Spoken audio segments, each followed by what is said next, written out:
میں جب بھی جماعت کے اندر تسبیحوں کا ذکر کرتا ہوں میں ہمیشہ کہتا ہوں کہ تسبیحوں کا مطلب یہ لمبی تسبیح 101 دانے کی تسبیح 11 دانے ہمارے نہیں ہیں.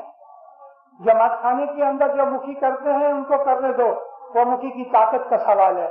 لیکن آپ جب پرسنلی انگت طور کے اوپر تسبیحاں نکالو تو دیندارو یہ 101 تسبیحاں 101 دانے 99 دانے بیچ میں جو ہیں 99 دانے خدا تعالیٰ کے صفاتی نام ہیں. ایک نام اللہ کا ہے جو اس کا ذاتی نام ہے, اور ایک محمد کا اس کے اندر آتا ہے کہ جو رسول ہے اور روحانی ماں ہے. اس طرح یہ 101 دانے کی تسبیح ہماری بنائی گئی. میں نے لگ بھگ 20 مسافریاں یہ مڈل ایسٹ کی ہوئی ہیں. ایران کے بعض علاقوں کے اندر آج بھی ساری جماعت کھڑی ہوتی ہے تو مکھی کی تسبیح دیکھ کے میں حیران ہو گیا. اس کی مکھی کھڑے ہوئے تسبیح نکالنے کے لیے تو زمین تک لگتی تھی, اور بعد میں جب دیکھا تو 501 دانے کی تسبیح تھی. اب مومنوں دیکھو ان لوگوں کا عشق, ساری جماعت کھڑی ہے, چھوٹے چھوٹے بچے کھڑے ہیں, اور 501 دانے کے اوپر یا علی یا علی. اب گھڑیال دیکھو 1 گھنٹہ لگ جائے گا, مگر ان کا عشق دیکھو, عبادت کر رہے ہیں. ہمارے طریقے کی تسبیحوں کا ذکر آ گیا تو ہمارے طریقے کے اندر چھوٹی سے چھوٹی تسبیح ہے وہ 14 دانے کی ہے. مولانا علی شاہ ماں باپ نے ہم جب جونی پرانی دعا پڑھا کرتے تھے اس کے اندر پیری جامع کے اندر مولانا علی شاہ فرمایا کہ تم 14 دانے یالی کے 14 دانے سلوات کے پڑھو.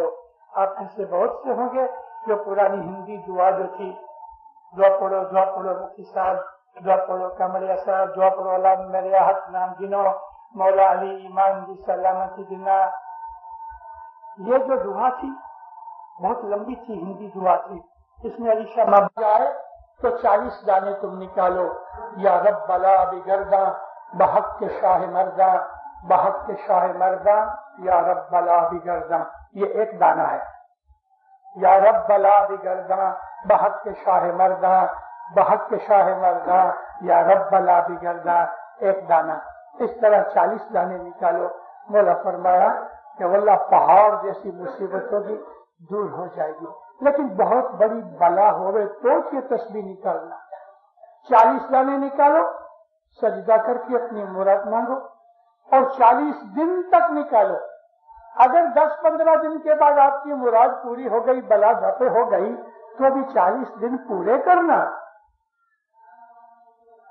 اس طرح سے ہمارے مذہب میں بہت سی چیزیں ہیں. غیروں کے در پہ نہیں جانا چاہیے. سید محمد شاہ کہتے ہیں نا, تجھے چھوڑی تجھے دوارے کہاں جاوے صاحب جی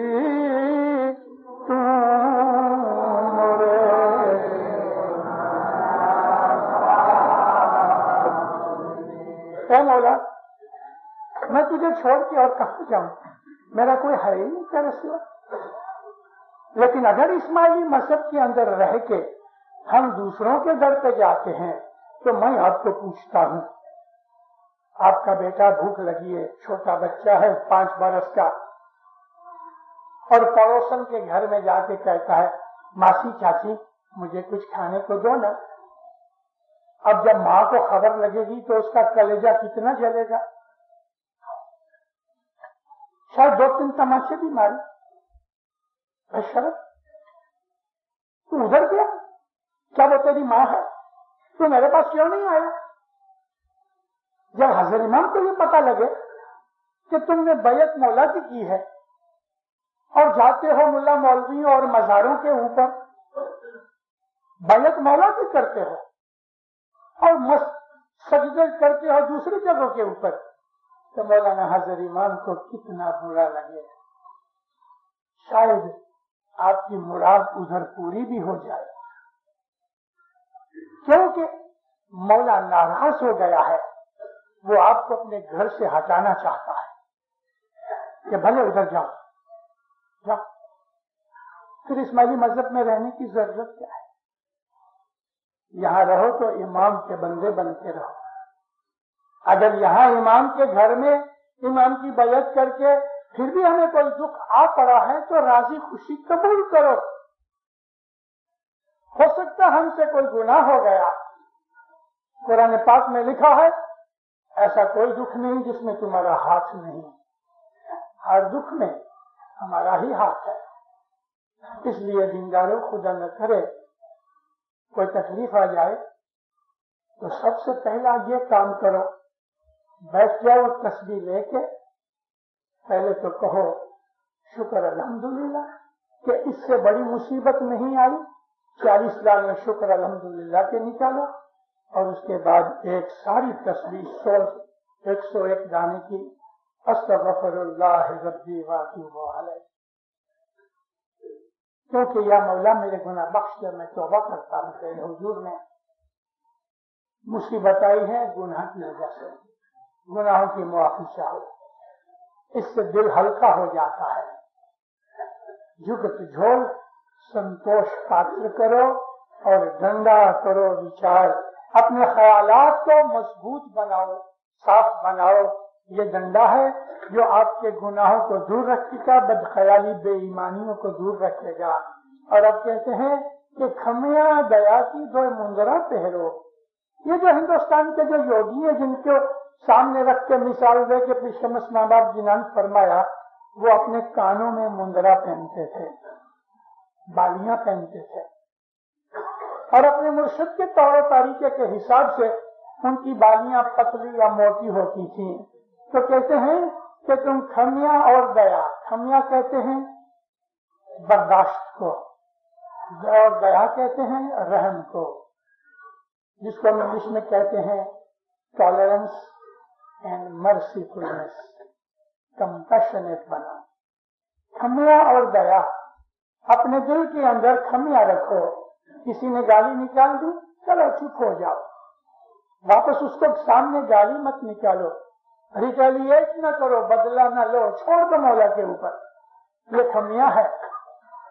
کھمیاں کرنے والا عابد ہوتے ہیں، عبادت سے دل نرم ہوتا ہے، دل میں طاقت آتی ہے اور آدمی کے اندر قوت برداشت پیدا ہوتی ہے، جس کو ہم اور عربی میں کہیں تو ضبط نفس کہتے ہیں۔ یہ جو ضبط نفس ہے یہ عبادت کی شان ہے، یہ عبادت کی شان ہے، اور عابدوں کے لیے ایک زیور ہے، ضبط نفس، سیلف کنٹرول، اور اس کے اندر قوت برداشت جس کو انگلش میں ٹالرنس کہتے ہیں، یہ بہت ضروری ہے۔ اور دیا کہتے ہیں رحم کو، آپ کسی کو بھی کسی بری حالت میں دیکھو اس کے اوپر رحم کرو، کبھی کسی پہ ظلم نہ کرو، کبھی بھی کسی کے اوپر غلبہ نہ کرو، برداشت کر لو۔ انہوں نے ہم کو اس قسم کے بہت سے فرمان کہے ہیں، خود امام سلطان محمد شاہ کے زمانے کے اندر بھی امام آ کے جب فرمان کیا کرتے تھے تو اس وقت مولا بھی کہا کرتے تھے کہ دیکھو ہم درویش ہیں، صبر ہماری میراث ہے، ہم صبر کرنے والے ہیں، تم بھی صبر کرو، اپنی مصیبتوں کے اوپر صبر کرو، اور اگر کسی آدمی نے آپ کے ساتھ بددیانتی کی ہے، ناانصافی کی ہے، تو خدا کے اوپر چھوڑ دو اور آپ برداشت کرو، اس کی دو مندرہ پہنو، کھمیاں دیا کی دو مندرہ پہنو۔ یہ قوت برداشت بہت بڑی چیز ہے۔ رسول اکرم کی ایک بات، پرسوں رات کو مبارک جماعت خانے میں حیدرآباد کے اندر میں نے ایک بات سنائی جو ادھوری رہ گئی، اور میں نے جان بوجھ کے ادھوری چھوڑ دی کیونکہ وقت بہت زیادہ ہو گیا تھا، لیکن آج وہ واقعہ میں یہاں بیان کرتا ہوں، کارن کہ ہو سکتا ہے کہ دوسرے بھی اس واقعہ کو سن لیں۔ نبی کریم کے کسی دشمن نے ایک آدمی کو کھڑا کیا، میں تیرے کو اتنی رقم دیتا ہوں اور تو کچھ بھی کر کے رسول اللہ کی کوئی بے ادبی کر کے آ. بدماش آدمی تھا. سوچ کے اس کو ایک چیز سوجھی. آپ کو معلوم ہے گندے آدمی کو گندی چیز سوچتی ہے. یہ حدیث شریف کی بات کرتا ہوں. وہ آدمی نبی کریم کے گھر پہ آیا, دروازہ کھٹکھٹایا. رسول پاک باہر نکلے. کہتا ہے میں مسافر ہوں. اس نے کچھ نہیں پوچھا کہ آپ کون ہیں کون نہیں. کہتا ہے میں مسافر ہوں, ایک رات گزارنے کے لیے مجھے سایہ چاہیے. حضور فرمایا اور اندر ویلکم کیا. ویسے بھی عربوں کی مہمان نوازی بہت اچھی ہے. رسول اکرم نے اس کو بٹھایا, پوچھا تیرا نام کیا ہے, یہ پوچھا. پھر پوچھا مسلمان ہو؟ تو کہا نہیں میں مسلمان تو نہیں. اچھا کوئی بات نہیں. تو ایک غیر مسلمان کو بھی, ایک مشرک کافر کو بھی نبی نے اپنے گھر میں مہمان کے طور پہ رکھا. حضور نے اس رات نہیں کھایا, اپنے مہمان کو کھانا دے دیا, کیونکہ 2 آدمی کے کھانے کے برابر کھانا نہیں تھا. اور اگر آدھا کھاتے, اگر وہ مسلمان ہوتا تو شاید نبی آدھا اس کو دیتے, آدھا خود کھاتے. لیکن اس خیال سے کہ شاید اس کا پیٹ نہ بھرے, اپنا سارا کھانا نبی نے اس کو دیا. باتیں بھی کی. بس جس بستر پہ چمڑے کا گدا تھا اور اس کے اندر کھجور کے پتے بھرے ہوئے تھے, کاٹن نہیں تھا, تو اس چمڑے کے گدے کے اوپر جس پہ خود رسول پاک سویا کرتے تھے اس کو سونے کے لیے دیا. میں زیادہ ڈیٹیل سے بیان نہیں کر رہا, مطلب یہ ہے کہ میں آپ کو سمجھانا چاہتا ہوں, اس لیے اس کا جست ہی خاص آ جاوے. دوسرے دن جب صبح کی اذان ہوئی, رسول خدا مسجد میں چلے گئے اور اس ناہنجار کافر نے کیا کیا کہ رسول اللہ کے اس گدے کے اوپر اپنا پیٹ خالی کر دیا, دروازہ بند کر کے بھاگ گیا. رسول پاک صبح آئے, دروازہ بند تھا. جب یہ سورج نکلا کافی روشنی ہو گئی تو نبی کریم اس کے دروازے کے پاس گئے اور آواز لگائی, اے مہمان اٹھو, ناشتے کا وقت ہوا. بہت آوازیں لگائیں, اندر سے کوئی جواب نہ ملا. رسول اکرم تھوڑی دیر ٹھہر گئے. دوبارہ تھوڑی دیر کے بعد پھر آپ نے آوازیں لگائیں, دروازے پہ دستک کی دی, پھر بھی کوئی آواز اندر سے نہ آئی. تو نبی فرماتے ہیں اب میں اندر آتا ہوں, اے مہمان میں اندر آتا ہوں. یہ کہہ کے جب حضور نے دروازہ کھولا تو اتنی بدبو آئی کہ ایک دفعہ تو رسول اکرم باہر چلے گئے. جھانک کے دیکھا تو اندر مہمان تو نہیں تھا, رسول اکرم تھے. سب کچھ سمجھ گئے کہ کسی دشمن نے ایسا کیا ہے. 2 جہان کا مالک, سرور کائنات, نبیوں کا سردار, رحمت للعالمین. لیکن خدا نے نبی کی خدا کی رحمتیں دیکھو, خدا کے 2 ناموں میں بہت اچھے کامل طریقے کے کمالات ہیں. رؤوف رحیم, خدا تعالیٰ کا ایک نام ہے رؤوف, الرؤوف, ایک نام ہے الرحیم. تو ان دونوں کو ملا کے خدا کہتا ہے رؤوف رحیم. ہوتا ہے ان, مگر بولنے میں میم آتا ہے. رؤوف رحیم کی جگہ رؤوف رحیم. سورۃ التوبہ کے اندر خدا نے اپنے یہ 2 نام نبی کو دیے ہیں کہ محمد جو ہے نا وہ رؤوف رحیم ہے. رسول اللہ کی شان تو دیکھو, خدا نے اس کو اپنے برابر بنایا ہے. ہم جو کہتے تھے نا اپنی دعاؤں میں علی محمد یا تو خدا, وہ جھوٹ نہ تھا.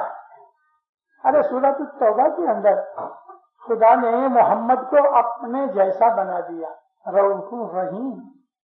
رسول اکرم نے باہر جا کے پانی لیا, پانی اکٹھا کر کے گھر کے باہر رکھا, اس گدے کو کھینچ کے باہر لے گئے, نبی پاک نے ایک لکڑی سے اور پانی سے اپنے گدھے کو صاف کیا. ایک غیر آدمی اپنے پیٹ کو خالی کر گیا، دو جہان کا مالک اس کو صاف کر رہا ہے. جب وہ سوکھ گیا تو حضور نے تھوڑی مٹی لے کے اس کے اوپر ملی، پھر دوبارہ صاف کیا. وہ زمانے میں صابن نہیں تھا. چلو سوکھ گیا، دروازے کھلے تھے، کوئی خوشبو اندر رکھی. 2-3 گھنٹے کے بعد نبی کریم اس کے روم کے اندر گئے تو دیکھا تلوار لٹکی ہوئی ہے. تلوار اتار کے دیکھا تو دستے کے اوپر لکھا ہوا تھا اس آدمی کا نام اور گاؤں کا نام طائف.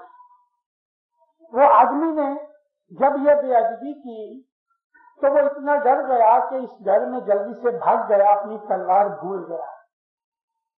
تلوار لٹکتی رہی. نبی کریم نے تلوار دیکھی، طائف کا مقام دیکھا، یا کوئی دوسرا بھی ہوگا، کیونکہ ایک جگہ طائف لکھا ہے، دوسری جگہ کچھ نامعلوم جگہ کا نام ہے. نبی کریم اونٹ پر بیٹھ کے اس گاؤں گئے. اس گاؤں میں جا کے لوگوں کو پوچھا کہ بھئی اس نام کا کوئی آدمی ہے؟ کہنے لگے ہاں وہ مکان ہے اس کا. رسول پاک اونٹ سے اترے اور اس آدمی کے دروازے پہ جا کے جب دروازہ کھٹکھٹایا، اب جو اس نے اندر سے دروازہ کھولا تو بت کی طرح کھڑا رہ گیا، ہکا بکا رہ گیا، اوپر کا سانس اوپر، نیچے کا نیچے کھڑا رہا. رسول ہنس کے کہتے ہیں مہمان کیوں کیا جلدی نکل گئے؟ میں نے تمہارے لیے ناشتہ بنایا تھا، کیا مجھ کو اتنا فخر نہ ملا کہ میں تمہیں ناشتہ دے سکوں؟ کیا تمہیں رات کو کوئی تکلیف پہنچی کہ تم جلدی چلے گئے؟ جلدی میں تم اپنی تلوار بھول گئے، یہ اپنی تلوار لے لو، میں تمہیں دینے آیا ہوں. اچھا سلام، میں جاتا ہوں. ارے کچھ ذکر کیا کہ تو نے کیا کیا؟ تو نے میرا گھر گندا کر دیا، تو نے میرا گدیلا گندا کر دیا، ایک لفظ نہیں بولے. حضور کہتے ہیں کہ شاید تمہیں وہاں آرام نہیں ملا اس لیے تم جلدی سے بھاگ گئے. میں تو تمہارے ناشتے کا انتظار کرتا تھا اور تم ناشتہ کھائے بغیر چلے گئے اور اپنی یہ تلوار بھول گئے. یہ تلوار لے لو. منہ نیچے کر کے رسول اللہ جانے لگے. کئی منٹوں تک اس آدمی کے ہوش و حواس گم تھے. اس کے کلیجے کے اندر گھوسے مارے جا رہے تھے کہ میں نے اس کے ساتھ یہ سلوک کیا اور یہ میرے ساتھ یہ سلوک کرتا ہے کہ میری بے ادبی کا ذکر تک بھی نہیں کیا. جب اس طرح اس کو ہوش آئے رسول تو بڑی دور چلے گئے تھے، بھاگا پیچھے اور جا کے کہا یا نبی میں آپ کو رسول اللہ مانتا ہوں، میں مسلمان ہوتا ہوں، اشہد ان لا الہ الا اللہ و اشہد ان محمد رسول اللہ. اور خوب رہے اپنی اس بے ادبی کرنے کے. نبی فرمایا اگر اتنی بے ادبی کرنے کے بعد تو مسلمان ہو گیا ہے تو میں بڑا خوش ہوں، تو میرا بھائی ہے. اس کا نام ہے حلیمی، اس کا نام ہے رحم. یہ چیز پیر شمس کہتے ہیں کہ کھمیا اور دیا کی دوئے مندرا پہرو. اب کہتے ہیں گنان کر جو آہار. اب تم کھانا کیا کھاؤ گے؟ تو گنان کا علم کا کھانا کھاؤ. علم پڑھو، علم سنو. آپ کو شاباش ہے دیندارو کہ ایک ایک گھنٹہ بیٹھ کے علم گنان کی واعظ سنتے ہو. میرا تو کام ہی یہ ہے، میری زندگی بھی یہی ہے. لیکن آپ لوگ بھی ایک ایک گھنٹہ بیٹھ کے علم گنان سنتے ہو، آپ عبادت کرتے ہیں. امام سلطان محمد شاہ فرمایا ہے کہ واعظ کرنا بھی عبادت ہے، واعظ کا سننا بھی عبادت ہے. یہ علم گنان ہے جو آپ سن رہے ہو، آپ روحانی خوراک کھا رہے ہو. علم حاصل کرو، علم پڑھو. ہر روز ایک آدھا گھنٹہ، 1 گھنٹہ، پونا گھنٹہ ضرور کچھ نہ کچھ اچھی چیز پڑھو.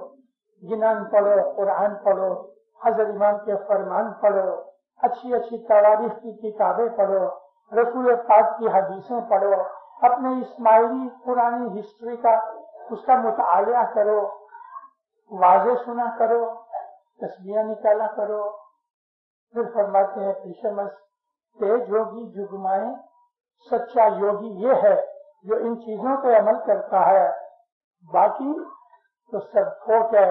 تیج یوگی جگمائے جا کے من دوجا نہیں، جس کے من میں حضرت امام کے سوا اور کوئی دوسری چیز نہیں، وہ سچا یوگی ہے، وہ سچا سادھو ہے، وہ سچا عارف ہے، وہ سچا طریقتی ہے، وہ سچا مذہبی ہے، وہ سچا مومن ہے۔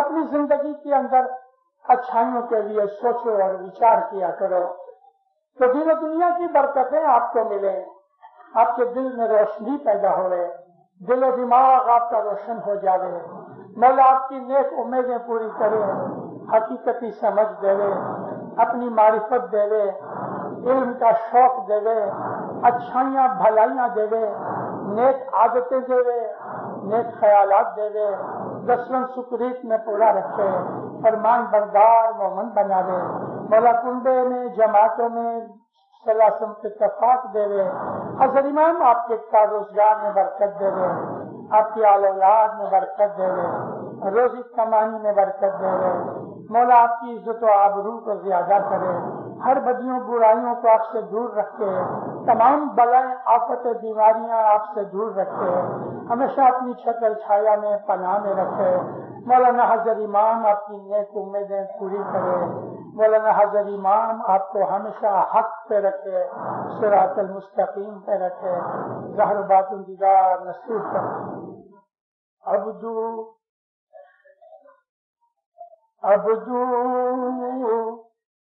سب اوگن تجو